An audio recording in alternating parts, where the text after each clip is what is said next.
നല്ല പരിശുദ്ധ ദൈവമേ, ഞങ്ങളെ ഇത്രത്തോളം കൊണ്ടുവരുവാൻ യഹോവ ഈരെ കരുതുന്ന ദൈവം, യഹോവ നിസ്സി ജയക്കൊടിയായി കൂടെയിരുന്ന ദൈവമേ, യഹോവ റാഫ ഞങ്ങൾക്ക് സൗഖ്യദായകനായി കഴിഞ്ഞ നാളുകളിൽ ഞങ്ങളോട് കൂടെ ഇരുന്നവനെ, യഹോവ ശാലോം സമാധാനത്തോടെ ഞങ്ങളെ നിലനിർത്തുന്ന മഹാദൈവമേ, അങ്ങയുടെ പുത്രൻ മുഖാന്തരം ഞങ്ങൾക്ക് തന്ന വലിയ രക്ഷയ്ക്ക് ഞങ്ങൾ സ്തോത്രം ചെയ്യുന്നു.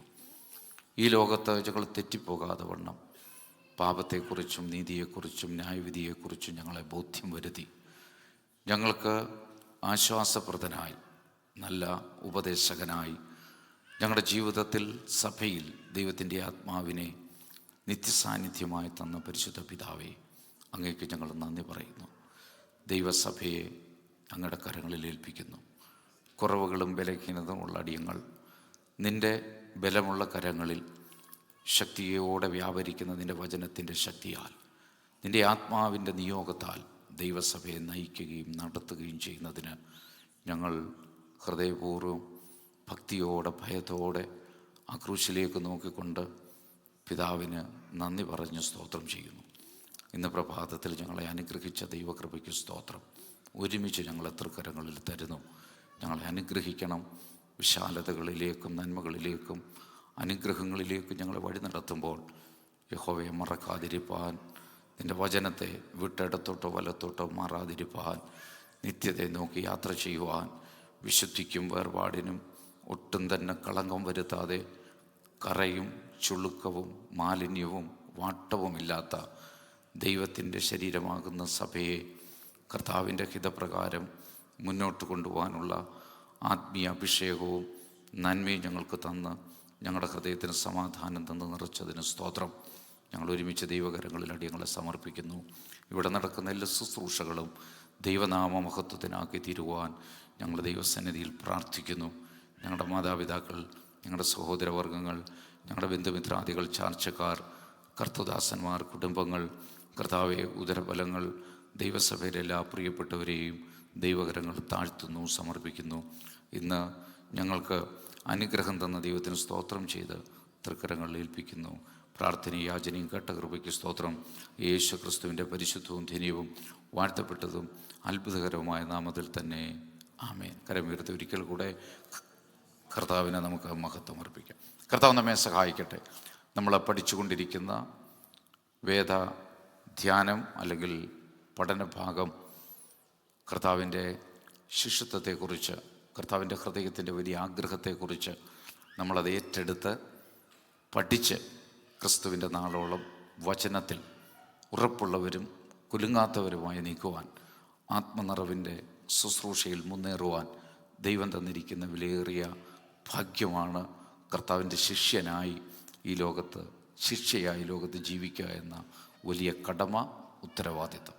ആ കടമയും ഉത്തരവാദിത്വവും വലിയ ബോധ്യത്തോടെ സ്വീകരിച്ചുകൊണ്ട് വചനത്തിൽ നിലനിന്ന് നമ്മുടെ ആത്മീയ ജീവിതത്തെ, നമ്മുടെ ഭൗതിക ജീവിതത്തെ ആത്മാവിൽ നിറഞ്ഞുള്ള നിയോഗത്തോടെ ജീവിക്കാൻ കർത്താവ് നമുക്ക് ഏവർക്കും കൃപ തരട്ടെ എന്ന് പ്രത്യേകമായി പ്രാർത്ഥിക്കുന്നു.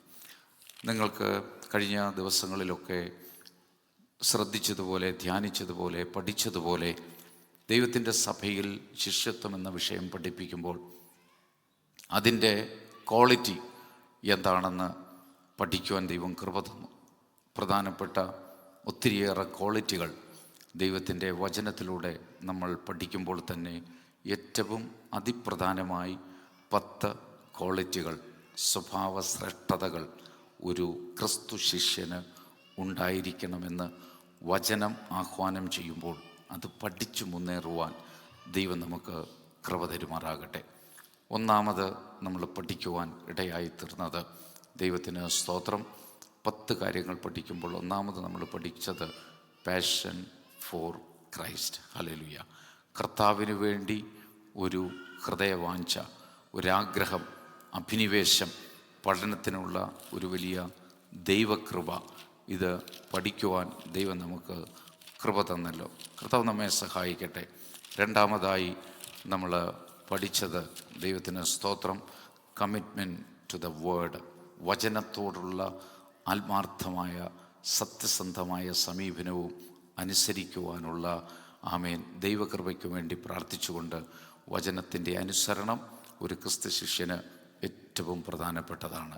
വചനമനുസരിച്ച് മുന്നോട്ട് പോകുവാൻ ദൈവം നമുക്ക് കൃപ തരുമാറാകട്ടെ. മൂന്നാമതായി നമ്മൾ പഠിക്കുവാനിടയായി തീർന്നത് കൺസിസ്റ്റൻസി ഇൻ പ്രയർ. ആമേൻ. പ്രാർത്ഥനയിൽ സത്യസന്ധമായി തുടർമാനമായ ഒരു സമീപനം കർത്താവ് നമ്മളിൽ നിന്ന് ആഗ്രഹിക്കുന്നു. ഒരു ശിഷ്യൻ പ്രാർത്ഥിക്കണം. പ്രാർത്ഥിക്കാതെ അവന് മുന്നോട്ട് പോകുവാൻ സാധ്യമേ അല്ല. മൂന്നാമത് നമ്മൾ പഠിക്കുവാനിടയായി തീർന്നത് വില്ലിങ്നെസ് ടു സെർവ്. ആമേൻ. കർത്താവിനെ സേവിക്കുവാൻ ഈ ലോകത്തിൽ കർത്താവിന് വേണ്ടി ചിലരെ വേർതിരിക്കുമ്പോൾ അവരെ സേവിക്കുവാനുള്ള കൃപ അതൊരു ക്രിസ്തു ശിഷ്യന് ഏറ്റവും ആവശ്യമാണ്. അതുകൊണ്ട് സേവന മനോഭാവമില്ലാത്ത ഒരാളിന് ക്രിസ്തു ശിഷ്യനായിരിക്കാൻ സാധ്യമല്ല. കർത്താവ് തന്നെ മാതൃകയായി കാണിച്ചു തന്ന അനുഭവങ്ങൾ, വചനത്തിലൂടെയുള്ള ബോധ്യങ്ങൾ നമുക്ക് പഠിക്കാൻ ദൈവം കൃപ തന്നു. അഞ്ചാമതായി നമ്മൾ പഠിച്ചത് ബോൾഡ്നെസ് ഇൻ ഇവാഞ്ചലിസം. ധൈര്യത്തോടെ ദൈവത്തിൻ്റെ സത്യസുവിശേഷത്തെ ഘോഷിക്കേണ്ടവനാണ് ഒരു ക്രിസ്തു ശിഷ്യൻ. അതിന് മാനാപമാനങ്ങളോ സ്ഥാനമാനങ്ങളോ പീഡകളോ എന്ത് പ്രതിസന്ധികൾ ജീവിതത്തിൽ വന്നാലും ദൈവത്തിൻ്റെ ആ സത്യസുവിശേഷത്തെ ലോകത്തോട് അറിയിക്കുവാനുള്ള ചുമതലയും കടമയും ബാധ്യതയും ഉത്തരവാദിത്വവും അവൻ്റെ മേൽ ദൈവം തന്നിരിക്കുന്നുവെന്ന ബോധ്യം, അത് ഇവാഞ്ചലിസം എന്ന വിഷയത്തിൽ ഒരു ധൈര്യത്തോടെ വിളിച്ചു പറയുവാനുള്ള ആർജവമുണ്ടാകണം ഒരു ക്രിസ്തു ശിഷ്യന്. ആറാമതായി എ ടീച്ചബിൾ സ്പിരിറ്റ്. പഠിച്ചത് പഠിപ്പിക്കാൻ ഉള്ള ആഗ്രഹം. എന്ത് വചനത്തിൽ നിന്ന് പഠിച്ചോ, കർത്താവ് എന്ത് പഠിപ്പിച്ചോ, ശിഷ്യന്മാരുടെ ഉപദേശം എന്തോ, വചനം എന്ത് നമ്മളോട് ആഹ്വാനം ചെയ്യുന്നു, നോ എന്നുള്ളത് നോയും, യെസ് ഉള്ളത് യെസ്. Do or don't. വചനം ഡു എന്ന് പറയുന്നത് അനുസരിക്കുക, ഡോൺ എന്ന് പറയുന്നത് അതിലേക്ക് പോകാതിരിക്കുക, കാലുകൾ ചലിക്കാതിരിക്കുക, കണ്ണുകൾ പോകാതിരിക്കുക, കരങ്ങൾ അതിനുമേൽ ചലിക്കാതിരിക്കുക. ആമേൻ. ഇങ്ങനെ നിരവധി കാര്യങ്ങൾ. അതെ, ടീച്ചബിൾ സ്പിരിറ്റ്.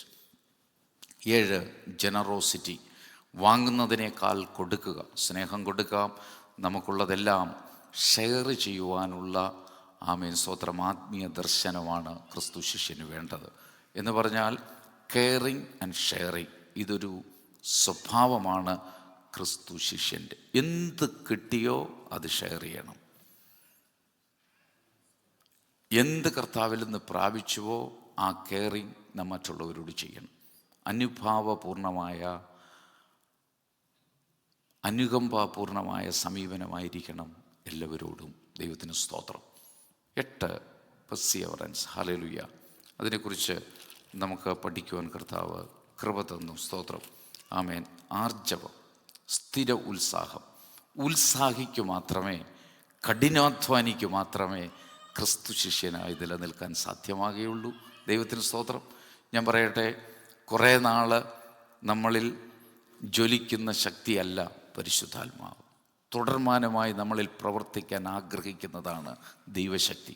പക്ഷെ നാം പലപ്പോഴും അതിനെ കെടുത്തിക്കളയും, പലയിടങ്ങളിലും നാം അതിനെ നഷ്ടപ്പെടുത്തി കളയും. പക്ഷേ ദൈവാത്മാവ് ആഗ്രഹിക്കുന്നത് എപ്പോഴും അത് കത്തിക്കൊണ്ടിരിക്കണം. കവരവിളക്കിലെ ആമേൻ എണ്ണ തീർന്നു പോകാതെ, അതിൻ്റെ ശോഭ കെട്ടുപോകാതെ, കരിന്തിരി കത്താതെ, ആമേൻ പുരോഹിതന്മാർ ദേവാലയത്തിനകത്ത് ആമേൻ ആ വിളക്കിൽ എണ്ണ ഒഴിക്കുന്നത് പോലെ, കരിന്തിരി കത്താതെ നിത്യവും അതിനെ സൂക്ഷിക്കുന്നത് പോലെ പരിശുദ്ധാത്മാവ് നമ്മളിൽ വസിക്കുമ്പോൾ അത് കെട്ടുപോകാതെ, അതിനെ ദുഃഖിപ്പിക്കാതെ, അത് നമ്മളിൽ നിന്ന് നഷ്ടപ്പെട്ടു പോകാതെ സൂക്ഷിക്കേണ്ട ഉത്തരവാദിത്വം നമുക്കുള്ളത് കൊണ്ട് ആമേൻ നമ്മളങ്ങനെ സ്ഥിരോത്സാഹിയായി കഠിനാധ്വാനിയായി ദൈവസന്നിധിയിൽ പ്രവർത്തിക്കാനാണ് ഒരു ക്രിസ്തു ശിഷ്യനെ ദൈവം വിളിച്ചിരിക്കുന്നത്. ദൈവത്തിന് സ്തോത്രം. 9 ഇൻ്റഗ്രിറ്റി. ഇൻ്റഗ്രിറ്റി ഇല്ലാത്ത ഒരാളിന് ക്രിസ്തു ശിഷ്യനായി നിൽക്കാൻ സാധ്യമല്ല. സ്തോത്രം. ആത്മീയ സത്യസന്ധത, ഭൗതിക സത്യസന്ധത. ആമേൻ. അതെല്ലാ കാര്യത്തിലും വെച്ചു പുലർത്തേണ്ടതാണ്. നമ്മുടെ വാക്കിലും പ്രവൃത്തിയിലും we are accountable to our heavenly Lord. Hallelujah. മനുഷ്യരോടും നമ്മൾ അക്കൗണ്ടബിളാണ്, ദൈവത്തോട് നമ്മൾ അക്കൗണ്ടബിളാണ്. കാരണം മനുഷ്യൻ ഒരു സ്വയ ആശ്രയ ജീവിയല്ല, അവൻ പരാശ്രയ ജീവിയാണ്. സ്തോത്രം. ഒരാളിൻ്റെ സഹായമില്ലാതെ, സഹകരണമില്ലാതെ, ഉത്തേജനമില്ലാതെ അവന് മുന്നോട്ട് പോകാൻ സാധ്യമല്ല. അതുകൊണ്ടാണ് നല്ല ഇൻറ്റഗ്രിറ്റി ഉള്ള ആളായിരിക്കണം ക്രിസ്തു ശിഷ്യൻ. സ്തോത്രം. 10ാമത് ഇന്ന് നമ്മൾ പഠിക്കുന്ന വിഷയമാണ്, സ്തോത്രം, ലവ് ഫോർ അതേഴ്സ്. ഏറ്റവും കോറായ ഒരു കാര്യമാണത്, ഏറ്റവും മുഖ്യമായ ഒരു കാര്യമാണ്. അത് നമ്മൾ കാണുവാനിടയായി തീർന്നു. കഴിഞ്ഞ ദിവസങ്ങളിൽ നമുക്ക് കമാൻഡ്മെൻറ്റ്, കമ്മീഷൻ, കമ്മിറ്റ്മെൻറ്റ്, 3 കാര്യങ്ങൾ നമ്മൾ കഴിഞ്ഞ ദിവസം ഇൻറ്റഗ്രിറ്റിയോടുള്ള വിഷയത്തിൽ പഠിച്ചു. ഒരു great commandment, great commission, great commitment. ഇത് 3 അതിപ്രധാനമായ കാര്യമാണ് ഒരു ശുശ്രൂഷകനെ സംബന്ധിച്ചും ഒരു ക്രിസ്തു ശിഷ്യനെ സംബന്ധിച്ചും. അത് ആ 10ാമത്തെ കാര്യത്തിലേക്ക് നമ്മൾ കടക്കുമ്പോൾ, commandment to love others. It is a central to Christian teaching. ക്രിസ്തുവിൻ്റെ ടീച്ചിങ്ങിനകത്തെ, ഉപദേശത്തിലെ, പഠിപ്പിക്കലിലെ അതിപ്രധാനമായ സെൻട്രൽ സബ്ജക്റ്റ് എന്താണെന്ന് ചോദിച്ചാൽ സ്നേഹം. മറ്റുള്ളവരെ സ്നേഹിക്കുക. കർത്താവ് നിങ്ങളെ സ്നേഹിച്ചതുപോലെ നിങ്ങൾ പരസ്പരം സ്നേഹിക്കുക. ഡയറക്റ്റ് കമാൻഡ്മെൻറ്റാണ്, ഇൻഡയറക്റ്റ് അല്ല. വേറെ ആരിലൂടെയും അല്ല ഇത് പറഞ്ഞിരിക്കുന്നത്. It's a direct commandment from our Lord Jesus Christ. കർത്താവിൽ നിന്നുള്ള ഏറ്റവും വലിയ കമാൻഡ് ആളുകൾ മറ്റുള്ളവരെ സ്നേഹിക്കുക. പക, വൈരാഗ്യം ഇതൊന്നും മനസ്സിൽ വെച്ചുകൊണ്ടിരിക്കാൻ. സമീപനങ്ങളുണ്ട്, നിലപാടുകളുണ്ട്, വചനപരമായ ആത്മീയ സത്യസന്ധതയിൽ നിലനിൽക്കേണ്ടതുണ്ട്. എന്നാൽ അതിനൊക്കെ നമ്മൾ ഗൗരവം കൊടുക്കുമ്പോഴും നാം എല്ലാവരെയും സ്നേഹിച്ചുകൊണ്ടേയിരിക്കണം. ദൈവത്തിന് സ്തോത്രം. അതിപ്രധാനമായൊരു കാര്യം. എങ്ങനെ പറ്റും? ഒരാളിനോട് അഭിപ്രായങ്ങളിൽ വ്യത്യാസമുണ്ടാകുമ്പോൾ തന്നെ അയാളെ എങ്ങനെ സ്നേഹിക്കാൻ പറ്റും? ഒരു സഹോദരിയെ, സഹോദരൻ, സഭയിലുള്ള ആളിനെ, വെളിയിലുള്ള ആളിനെ സ്നേഹിക്കാൻ പറ്റും. അതാണ് ക്രിസ്തു പറയാനുള്ളത് പറയാനുള്ള ആർജവം കാണിക്കുമ്പോൾ തന്നെ, നിലപാടുകൾ ഉള്ള ഒരാളാകുമ്പോൾ തന്നെ, അപ്പോൾ തന്നെ ആ നിലപാടിൽ നിന്നുകൊണ്ട് തന്നെ മറ്റുള്ളവരെ സ്നേഹിക്കണം നമ്മൾ. പറ്റുമോ? പറ്റണം. അതാണ് ക്രിസ്തു ശിഷ്യൻ്റെ പ്രാഗൽഭ്യം. ദൈവത്തിന് സ്തോത്രം. ഇവിടെ ഫീലിങ്സോ സെൻറ്റിമെൻറ്റോ അല്ല ദൈവസ്നേഹം എന്ന് പറയുന്നത്. ഫീലിങ്സ് എന്തുവാ? കുറച്ച് നേരത്തേക്കുള്ളൊരു സ്നേഹം. ആളെന്തെങ്കിലും നമ്മളോട് ഒരു ബുദ്ധിമുട്ട് വരുത്തി കഴിഞ്ഞാൽ നമുക്ക് പിന്നെ ആളുമായിട്ട് യാതൊരു ബന്ധവുമില്ല. അത് എന്താണ്? ഫീലിങ്സിൽ നിന്ന് വരുന്ന സെൻറ്റിമെൻ്റലായ സ്നേഹമല്ല ക്രിസ്തു സ്നേഹം.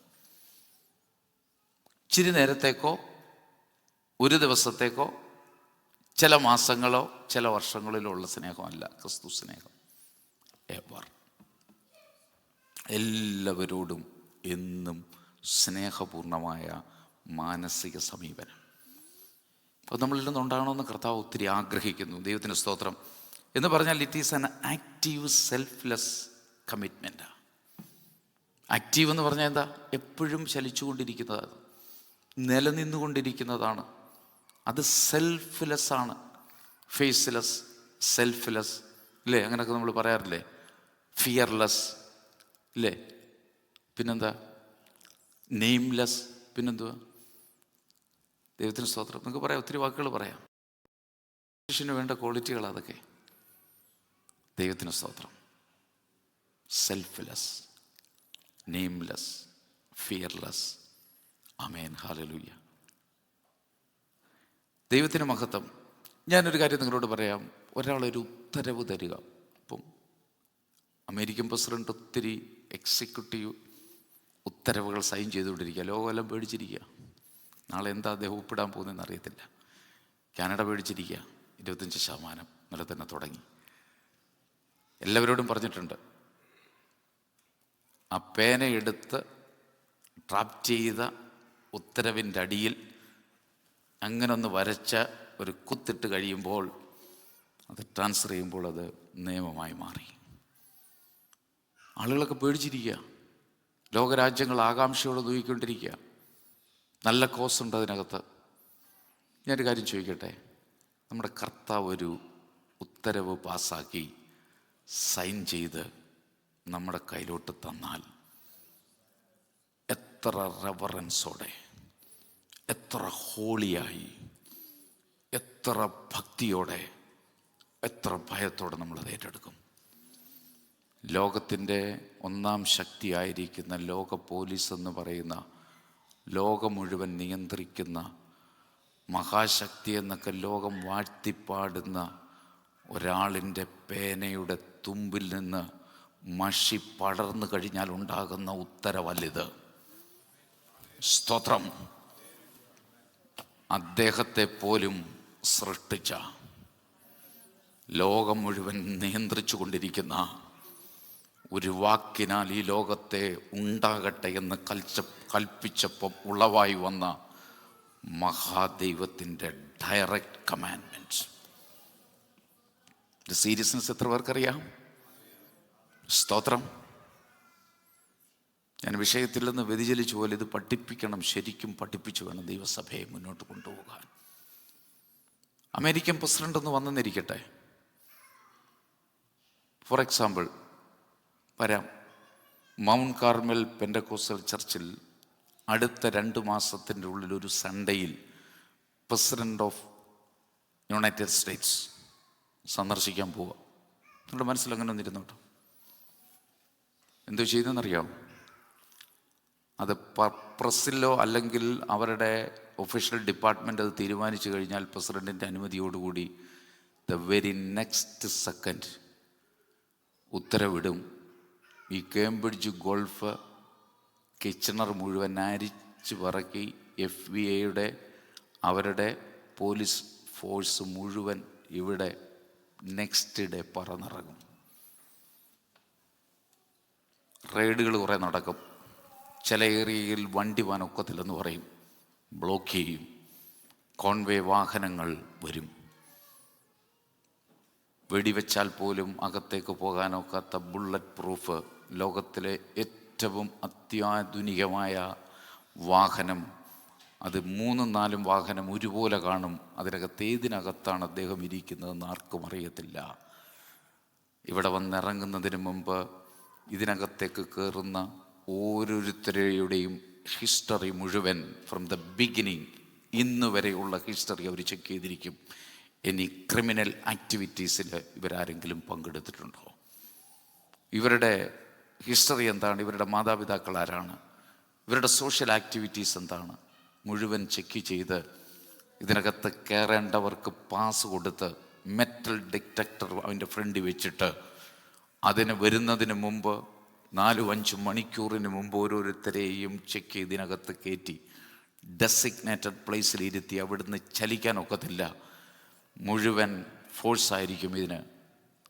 അത്രയും കാര്യപരിപാടികൾ ചെയ്ത ഒരാളിവിടെ വന്നെങ്കിൽ മഹാദൈവമായ പിതാവാം ദൈവത്തിൻ്റെ പുത്രനായ യേശു ക്രിസ്തുവിൻ്റെ മഹനീയ സാന്നിധ്യം ഈ ഹോളിൻ്റെ ഉള്ളിലുണ്ടെന്ന് ഉറപ്പാക്കുന്ന ദൈവജനം എത്ര ആമേൻ പരിശുദ്ധി ഉള്ള ദൈവത്തിൻ്റെ സാന്നിധ്യത്തിൽ എത്ര വിശുദ്ധിയോടെ ഇതിനകത്തിരിക്കണമെന്ന് ഞാൻ നിങ്ങളെ ഓർമ്മിപ്പിക്കുമ്പോൾ നിങ്ങളുടെ കണ്ണുകൾ നനയണം, നിങ്ങളുടെ ഭക്തി കൂടണം, ദൈവത്തെക്കുറിച്ചുള്ള നിങ്ങളുടെ ദർശനം മാറണം.